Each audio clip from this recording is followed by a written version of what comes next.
Hey guys, welcome back in, and if you are new here, thank you for checking out the channel for the first time. My name is DanCBearded, and I love beard stuff. I love making these videos and interacting with you guys, and part of that interaction is questions. I'm always here to help you guys out, and one of the most common types of questions I get is about beard growth. How do I make my beard grow bigger? How do I make it grow faster? How do I fill in patches or grow hair where it's not already?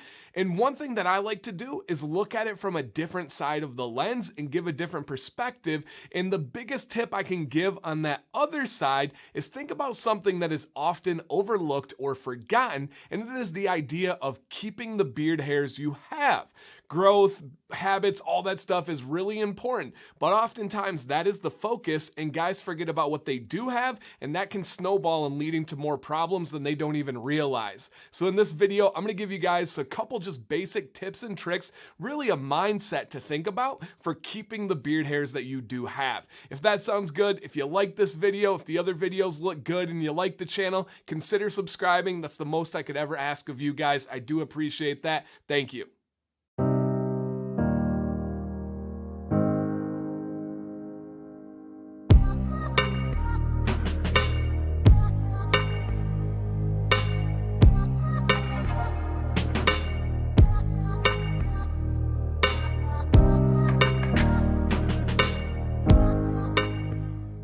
I want to start out by saying you will lose beard hairs if you are growing out facial hair.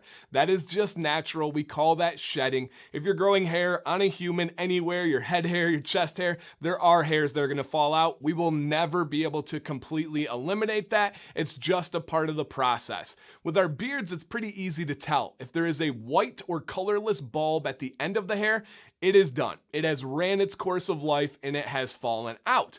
Now there's other types like breakage and premature shedding that we can try to prevent and avoid, or at least keep on your beard for a longer period of time. If it's breakage, there's going to be no bulb. Essentially the hair was broken or cut.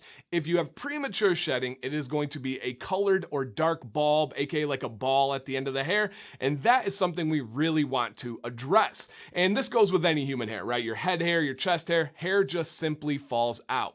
What we want to avoid is taking two healthy steps forward, learning new habits, gaining new hair, right?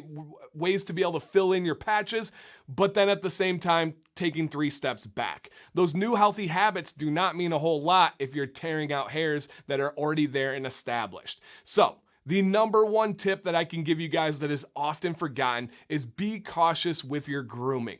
So many guys are guys. They're men. They're going to power through things, right? When I go golfing, I try to hit the ball as hard as I possibly can. When I go bowling, I don't really care about the end score. I like that miles per hour on the screen. I try to throw the ball as fast and as strong as I can.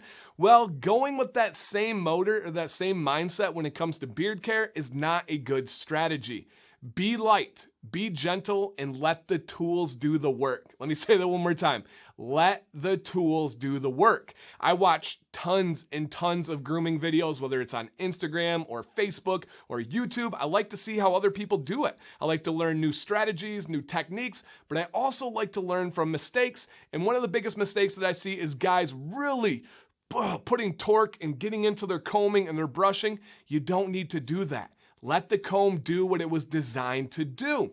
And then the number one mistake that I see is guys powering through problem areas. We've all been there. You go through the comb and you get a snag. You got some hairs that are Velcroed together. Maybe you have a knot at the end. And a man tendency, a guy's reaction is, let me just muscle it, right? Put a little bit of that elbow grease in there.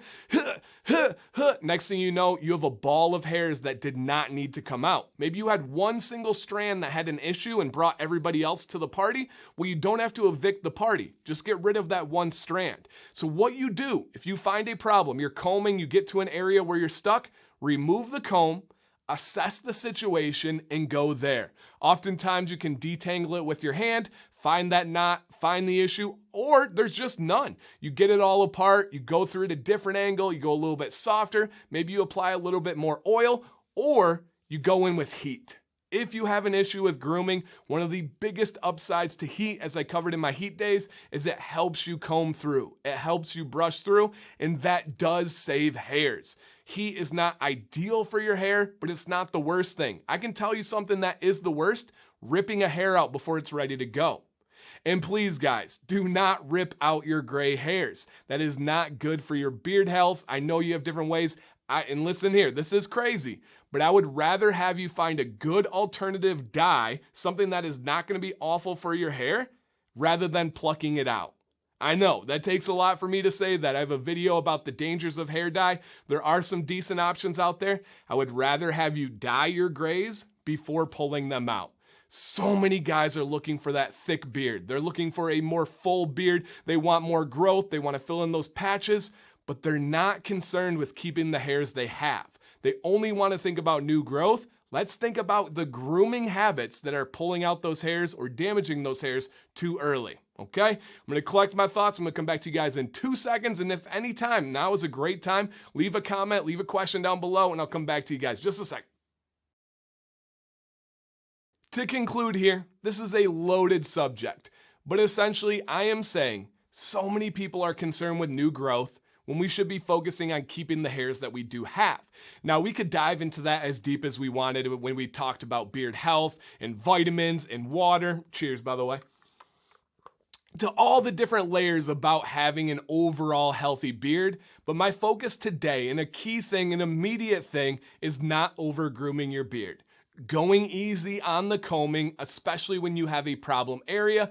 Guys, please, down below, comment if you've ever had a situation where you're like, oh, I know exactly what he's talking about. I combed through, I had a big old wad, kind of like when your fishing reel gets all tangled up, but you were able to fix the situation. Often for me, when I take the blow dryer and I'm coming from underneath and then combing out, that, for whatever reason, is when I get a lot of those issues. I don't know if it's because a lot of the focus on grooming the beard is on the front or the face, and the underbeard doesn't get as much love, so sometimes that tangles. What about you? Do you have a problem area somewhere that tangles up on your cheeks, your sides, your underbeard, your front? Let us know down below, guys. I'm interested in any of your questions on this topic, any of your experiences on this topic, comments at all.